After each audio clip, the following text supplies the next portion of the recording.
Panginoon, gawin mo akong mas malakas ngayon. Lord, gawin mo akong mas malakas sa araw na ito. Bigyan mo ako ng malakas na faith dahil sa mga nangyayari ngayon sa aking buhay. Alam kong di ako dapat nakatingin sa mga mabibigat na problemang ito at sa iyo ako dapat nakafocus. Ilagay mo sa aking puso at isipan ang iyong pagmamahal at pag-aalaga. I-remind mo ako palagi na hindi mo ako pababayaan, na hindi mo ako hahayaang malagay sa isang sitwasyon na iiyak ako ng iiyak dahil sa hirap. Alam kong babaguhin mo ang bawat araw ko. Alam kong ang lahat ng ito ay hindi magtatagal, magbabago at magbabago ito. At hindi mo hahayaan ako, Lord, na mawalan ng loob sa mga araw na darating. Alam ko na lagi mo akong i-guide sa tama at tahimik na buhay. Lagi mo akong i-remind, Lord, na marami ka nang naitulong sa akin, na hindi mo ako pinabayaan ng mga araw na ako'y nahihirapan. Marami ng pagkakataon na inalis mo ako sa mga problemadong mga sitwasyon na sa dulo, pagpapala mo ang nararamdaman ko.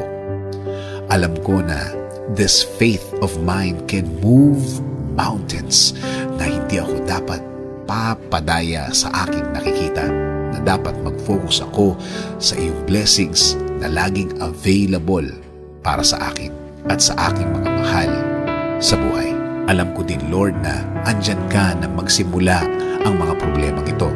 At alam ko na nakikita mo ang mga problemang ito mula nang ito'y magsimula. At alam ko na hindi mo na hahayaan maging mas grabe pa ang nararamdaman ko ngayon.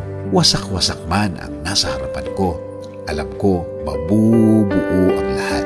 Alam kong gagawin mo okay na naman ang lahat.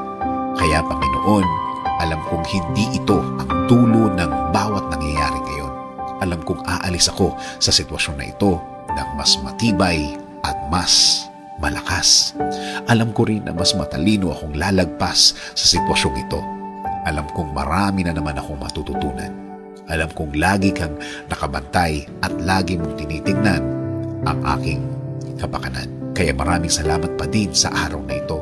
Maraming salamat dahil alam kong ikaw pa din ang may kontrol ng lahat.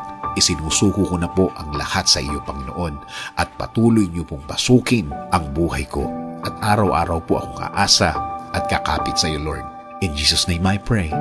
Amen. Sabi nga sa 2 Samuel 22:3, My God is my rock, in whom I find protection. He is my shield, the power that saves me, and my place of safety. He is my refuge, my Savior, the one who saves me from violence.